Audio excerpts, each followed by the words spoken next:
संपन्न है तेरा घराना। नारद जी, देवर्षि नारद जी के वो काम बहुत बड़ा रहल। ये धरती पर जैसे कबो झगड़ा नहीं भइल रहल बाबा। 15 वर्ष के बाद लगत है मिल रहा है। हम जाने की आप ना हुआ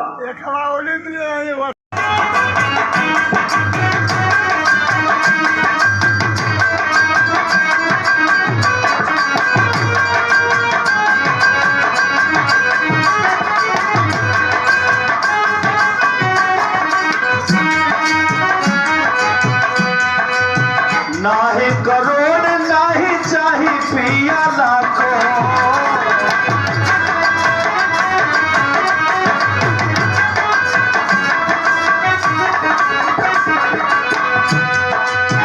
नाही करोड़ नाही चाही पिया लाखों।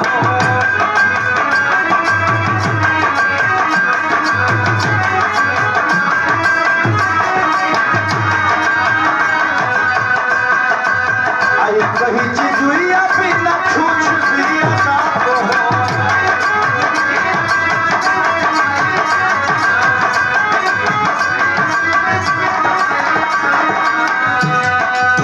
नाही करोड़ नहीं चाही पिया ना तो कहीं चिजुइया बिना छूछ पिया ना तो।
जब देखलन लक्ष्मण जी तुरंत जाके साष्टांग प्रणाम हुए नारद जी को।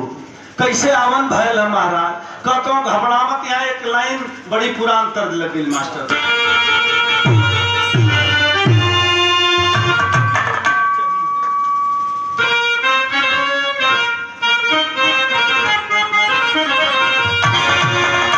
देखा बिरहा के न्यू में जब न्यू दलाइल बिरहा को उस समय के गीत हो, लेकिन आज एक उमंग और अच्छाई सब बढ़ जा हल्का सा।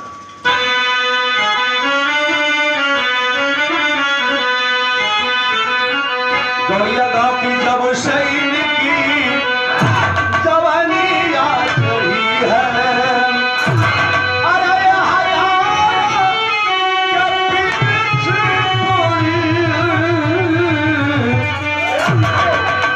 एक स्वर्गीय बुल्लू उस्ताद गाँव तनि से के लटकावे में जब सैनिक की जवानी चोरी है।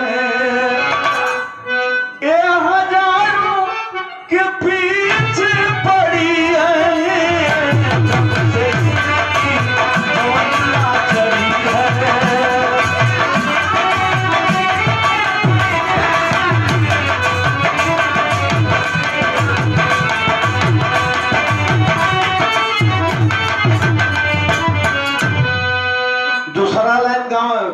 काटने वालों को पैसा कट जाए।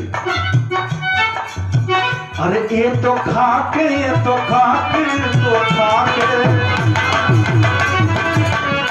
ये तो खाके बाजारों का दाना, ये तो खाके बाजारों का दाना।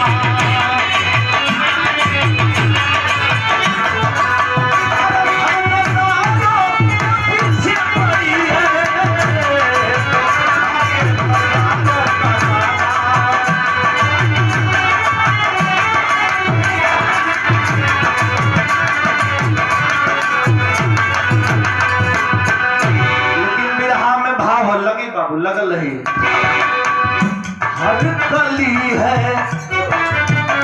हर कली है, हर कली है, हर कली है खजाना चमन।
राम का तू असली दर्शनवा कोला, कहना राम का तू असली दर्शनवा कोला। देखा है ये बात बहुत बड़ी यार न होले कबो को बहुत बड़ी लगल रही। परिवार में झगड़ा लग जाले सिमट जाले, लेकिन कबो को जब परिवार बिखरे तो एक छोटी सा बात खाती लोग टेक ठाने में कहा कि अभी एक में रहबे ना करब। कहा छोटा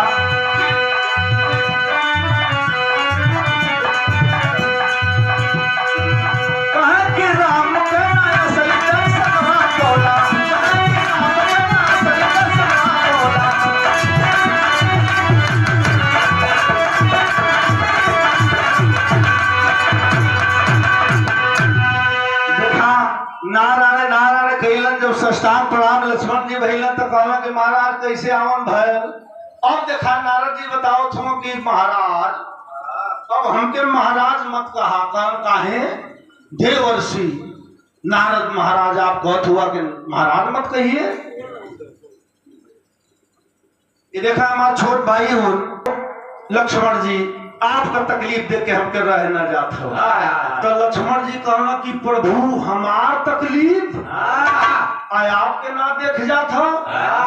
ई कैसे कहना कि ई बतावा कि इतना दिन तक काट कूस पर्वत पहाड़ नारी खाई खोआ आगे आगे भगवान राम चलन सीता जी के ले लेके पीछे पीछे तू धनुष लेके नंगे पैर दौड़ना, लेकिन कबोई जनला कि इनका असली रूप का हो।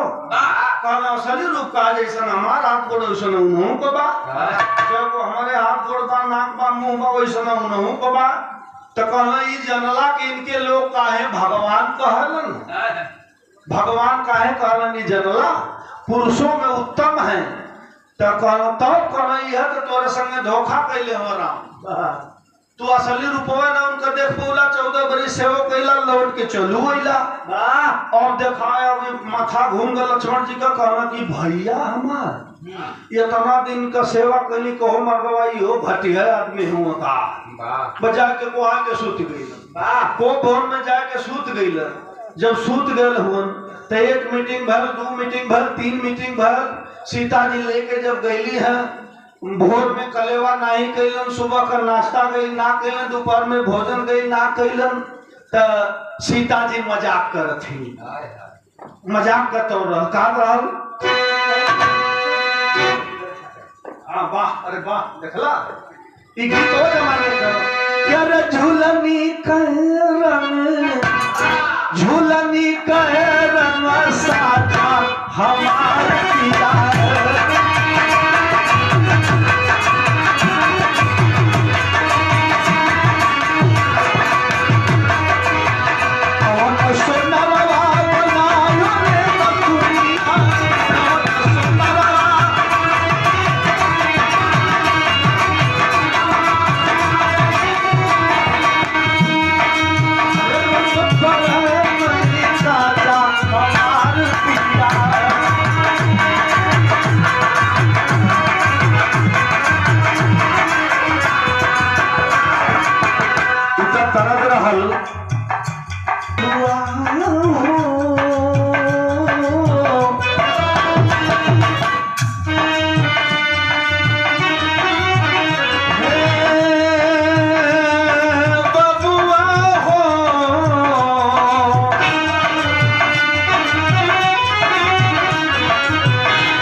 सीताजी लक्ष्मण जी से करत थी कि सूझल मजाक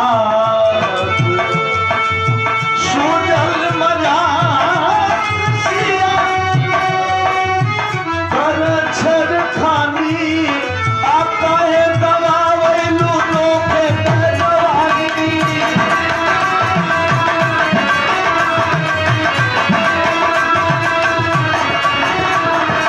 अरे तारी घुघुटा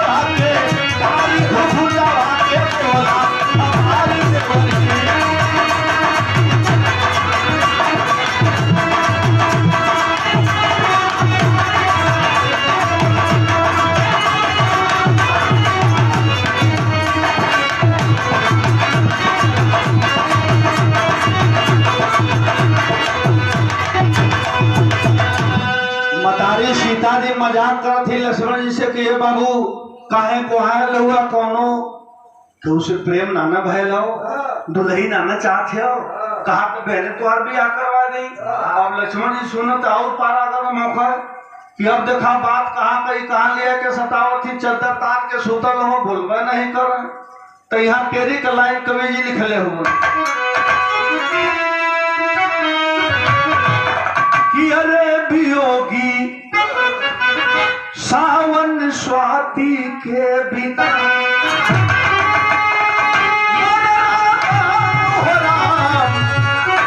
अरे वियोगी सावन स्वाति के बिना सरिता कर मस्करी जोगी जोगी जोगी नदी को उपाधि दिहल गई सीता जी की सरिता तरह मस्करी माने सीता जी मजाक करती। सागर बनना जोगी माने सागर के समान और लक्ष्मण जी हो गए थोड़ा भी जोनबा सीता जी के बात पर ध्यान ना देते। वियोगी सावन स्वाति के बिना जैसे स्वाति नक्षत्र में पपीहा पक्षी ऊपर टांग कई के जो है लेकिन कब एक बूंद गिर जाए वही से वो लोग का गर्भ होला। सरिता करे मस्करी सागर बनना जोगी वियोगी सावन स्वाति के बिना ये हर जोनबा लक्ष्मण जी के मजाक कैलीन है। लक्ष्मण जी का पारा और गर्म होते जाता तुरंत जोनबा जाके सुतल हुन कई बार जगली सीता जी ना जगलन तो सीता जी पहुंचली है भगवान पुरुषोत्तम श्री रामचंद्र जी के पास। जाके जुनबा कहले कि हे प्रभु आप तो कुछ नहीं कहले हुआ।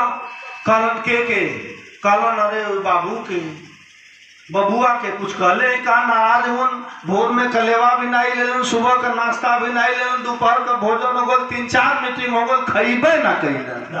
आप तो कुछ नहीं कहले हुआ। कहलन कैसन बात? देखे प्रभु की लीला हरि अनंत, हरि कथा अनंता।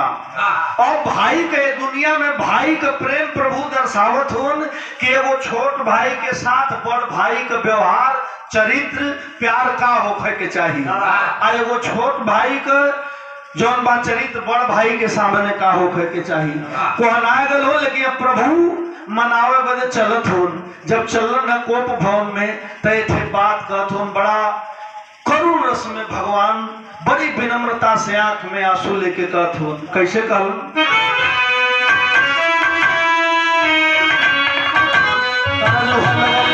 कि मीरा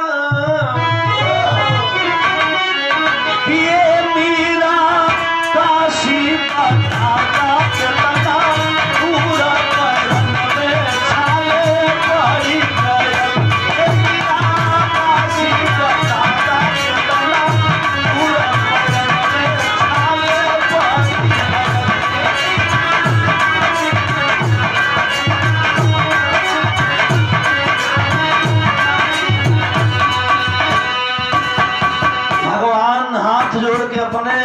भाई लक्ष्मण जी से हाथ जोड़ के जाके कहलन कि लक्ष्मण एक बार नजर खोला, देखा वही चंद्रमा में से ताकत हो। लक्ष्मण जी भगवान के ओर की आंख बहावत हो तो पारा गर्म हो तो कि आज हम जन्मे न कैली कि असली रूप भाई आके हमारे सामने हरियाली आस पावत हो। भगवान बताओ तो ये भैया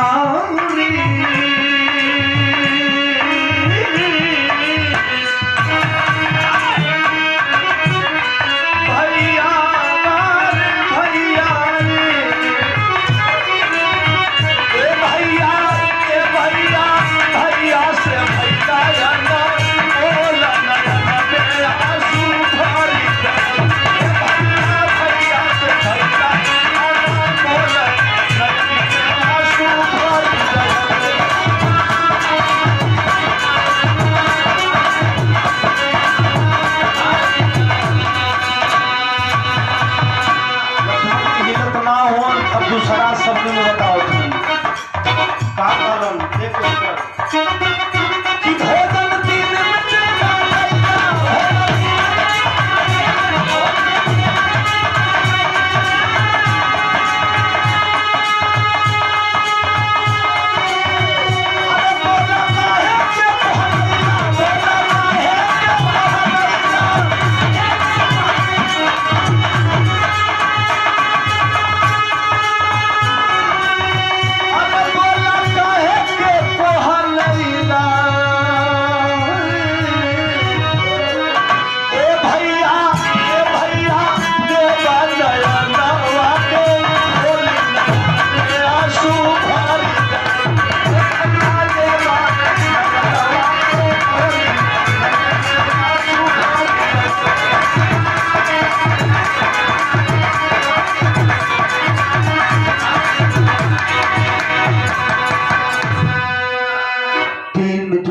नहीं कैला, बहुत गलती हम कैली नहीं जान तोली।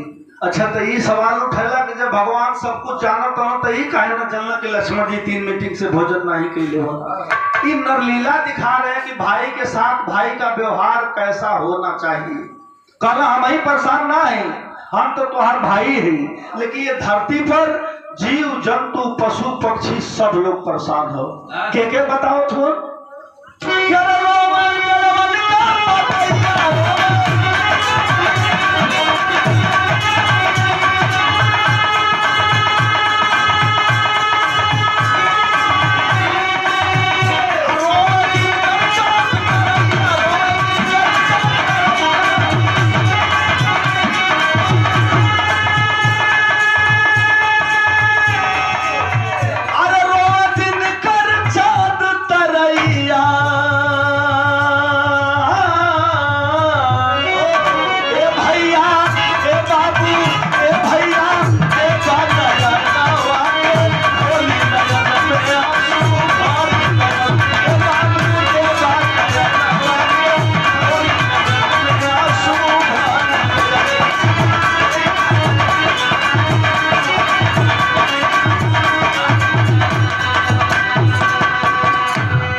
कहलन के भैया कोनो गलती हो बाबू क्षमा दिहा। 3 मीटिंग और भोजन ना कैला, पशु पक्षी जीव जंतु पेड़ पालो सब है परेशान बा। एक बार नजर खोला सब जौन बा यार मुरझायल बा, तो आज नजर खोला सबके अंदर हरियाली आ जाई। जब इतनी बात सुनल लक्ष्मण जी चदरा फेंक के अब उठ के वही जौन बा को भवन में 4 पाई पर बैठ गए। कहलन का भैया एगो बात हमार सुनला, का बताओ थोड़न यहाँ करन लग गई मास्टर।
हम काहे परेशान है, मजाक ना कहलन कि सुन ला हम काहे बदे परेशान है।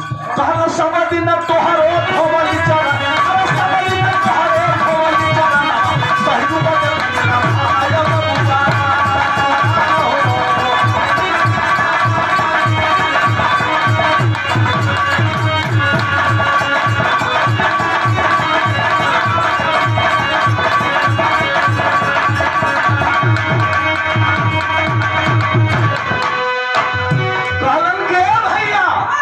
इतना दिन तोहार सेवा सत्कार कैली, 14 वर्ष मन में रहला नंगे पैर जौन बा आपको सेवा कैली एकदम निःशुल्क निस्वार्थ। हमरे साथ इतना बड़ा धोखा, आंख में आंसू भगवान के हो लेकिन मुस्कियाए लगल।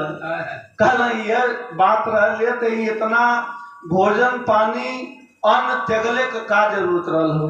इ तो साधारण में हमसे भी पूछ सकत रहा है कि भैया तोहार असली रूप हम नहीं जान पोली। अगर हमारे साथ में रह के हमारा असली रूप नहीं जानला तो ये हमार कमी ना हो, कमी के कर हो तोहार कमी हो। गुरु शिक्षा देता है, अगर ग्रहण करने वाला अमल नहीं कर पाता है तो इसमें गुरु की कोई गलती नहीं है। इस शिक्षा दे तुम बताओ तो कल हमारे में क्या गलती है, कल जो मत नहीं। क्षमा बड़न को चाहिए छोटन को उछपा। भगवान बड़ा प्रेम से एकदम सरल भाषा में बताओ तो कि मैं गुस्से लेकर का जरूरत हो उतना चढ़ल जाता उनको सिया के लक्ष्मण जी कहना चुप रहा। इतना दिन सेवा कैली अमरला के नंगे पैर जो कितनी कांटा धस गए लाल को देखला कारण की क्षमा दिया, क्षमा हमके दे दिया। जब तू हमारा असली रूप देखल चाहत हुआ तब भगवान कैलन का मास्टर आला करने लगी। बिरना कयसिया वो पूजावे पद भगवान अरे चतर अपने मुहावा के हलना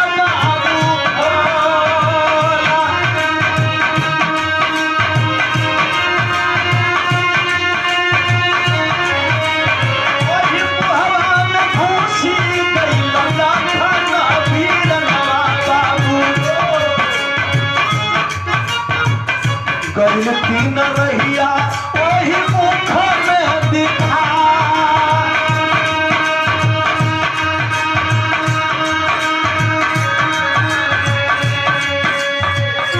बड़ा विकराल रूप बनौलन क्षण मात्र के लिए भगवान राम। कारण कि जब तू असली रूप देखल चाहत हुआ तो ठीक हो। तब ले एक बैग जोन बा लक्ष्मण जी का अखिया बंद हो गई, हाथ जोड़ लेलन, बहुत बड़ा मुंह खोललन। जब देखलन तो भगवान लौकते नहीं हूँ, सीटी न दे भैया। रूप मुंह के अंदर देखलन तो रास्ता दिखाई देता। रास्ता 3 गो हो। गवैया बहुत पहले यह सवाल होकर बतैबा न करे तू रास्ता कौन हो। कहा कि रास्ता रहल तीन गो, एगो रास्ता ध के लक्ष्मण जी देखा भैया हरण न दे, एगो रास्ता पकड़ के लक्ष्मण जी चल रहल हो।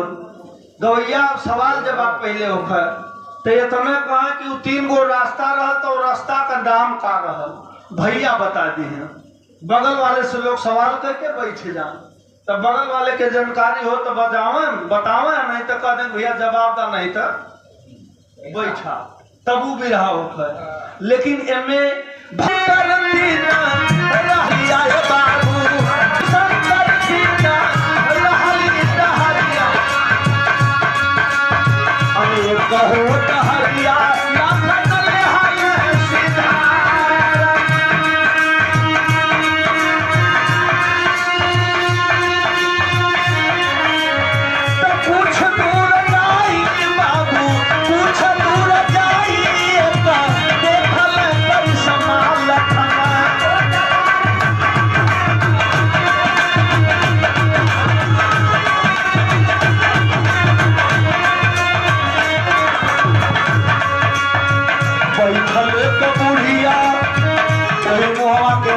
रास्ता गई थे अपने मन से पकड़ ले, जब आगे गलन है थे बुढ़िया माई बैठले तो बुढ़िया रहले में दिया डोला।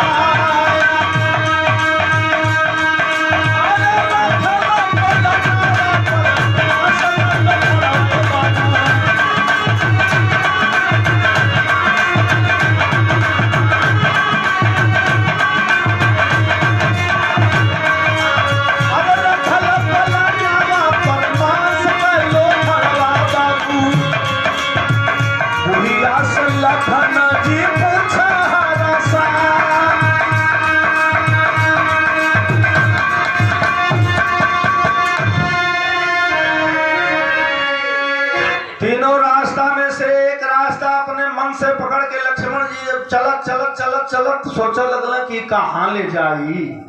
और जब कुछ दूर पहुंचलन तो दूर पर देखलन कि एक पलना पर मांस का लोथड़ा रख के एक सफेद वस्त्र से ढक के बिल्कुल जुलजुल बुढ़िया महतारी हो, एक बेनी लेके हुई मांस के लोथड़ा के ऊपर बेना हो कथे।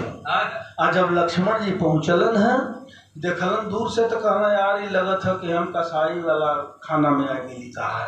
अब वहां से फिर जैसे एक पैर पीछे बढ़ाओ तो तब तक बुढ़िया माई आवाज दें कि बेटा लक्ष्मण आ जाओ। कहला रे इतना भीतर ही हो हमके जानत है, कब न मांस लेवली न मदिरा का सेवन कैली, आई लगत है कुल कसाई ने के बाजार में मांस मछली काट के बेचत हुए, सो ये में हमके कैसे चिन्हत।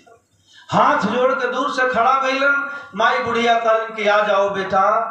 लक्ष्मण जी हाथ जुड़ले पहुंचलन वो बुढ़िया माई के पास जहां मांस का लोथड़ा रखल हो, बिल्कुल कोई आकार नहीं है उसका, न हाथ है न पैर है न मुंह है न नाक हो, शरीर का कोई बनावट नहीं है। वो मांस के लोथड़ा से सांस का आवागमन हो तो मसीहा के लोथड़ा फुल्लत पचकत हो। तो कहना कि माई हो के तो माई बुढ़िया मुंह में को दापना सफेद वस्त्र पहले ही सफेद वस्त्र ढकल बा बेनी लेके धीरे धीरे औकती कहली कि बेटा पहचान ला इके हो। हाथ जोड़ के कहना माई ये आखिर में हम तनी दिखाई देतू। जब वस्त्र माई हटौलिन है तो लक्ष्मण जी देखत हो कि बिल्कुल निराकार, कोई आकार नहीं है। आखिर हो का इनमें न कोनो शरीर का बनावट बा न कोनो अंग बा, लेकिन सांस का आवागमन होत बा। आखिर हव का बुढ़िया माई के चरण पर गिर गईलन, हाथ जोड़ के लक्ष्मण जी एठे बात पूछत हन माई बुढ़िया से। का पूछत हन?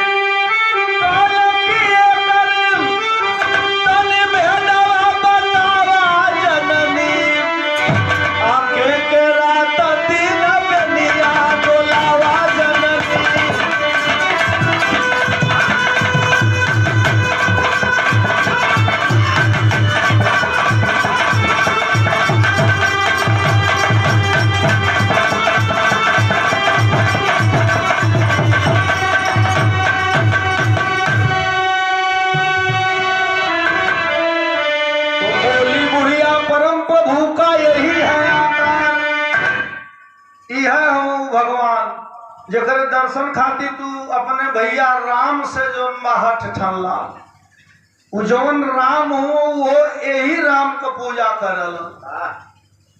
तब लक्ष्मण जी का हाथ जौन बा जोड़ले खुलगल करन की माई इह के कहना कि सुन ला बतावत है माई कि बोली बुढ़िया परम प्रभु का यही है आकार, अरे इस रूप में भीतर बेटा वर्ष कई हजार, दुनिया का निरंकार वाला जननी।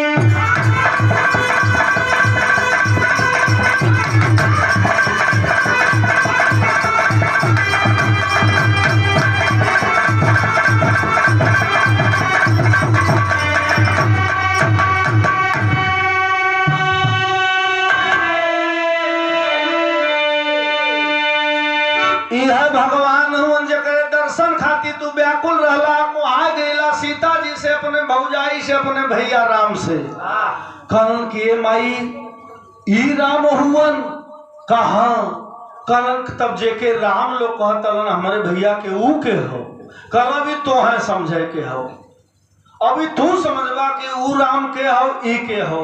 राम तो कणकण के वासी है, आपके भी अंदर है हमारे अंदर भी है और इसमें भी राम है, केवल आदमी का विचार स्वच्छ होना चाहिए। यही लिए बताओ कि कणकण का वासी प्रभु जी हो, जितना बढ़िया सेवा करवा उतने बढ़िया मेवा मिली।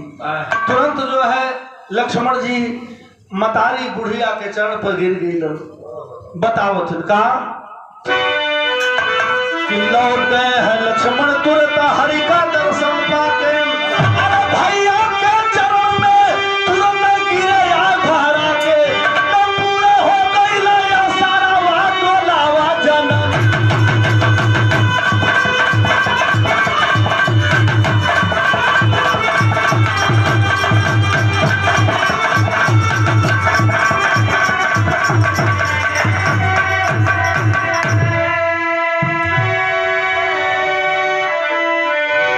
लौट गए हैं लक्ष्मण तुरंत हरि का दर्शन पाके, भैया के चरण में तुरंत गिरे आए भरा के। जैसे वह से वापस भैलन है, मुख से बाहर भैलन, क्षण मात्र के लिए लक्ष्मण जी का अखिया जब बंद भई तब भैया के देखा तो उनकी तब भैया समानमा खड़ा हो, उनको हमने जंगल में चल गल रही। भैया के चेहरा पर मुस्कुराहट बा, तुरंत चरण में गिर के कारण भैया क्षमा देंगे, मैं आपको पहचान नहीं पाया।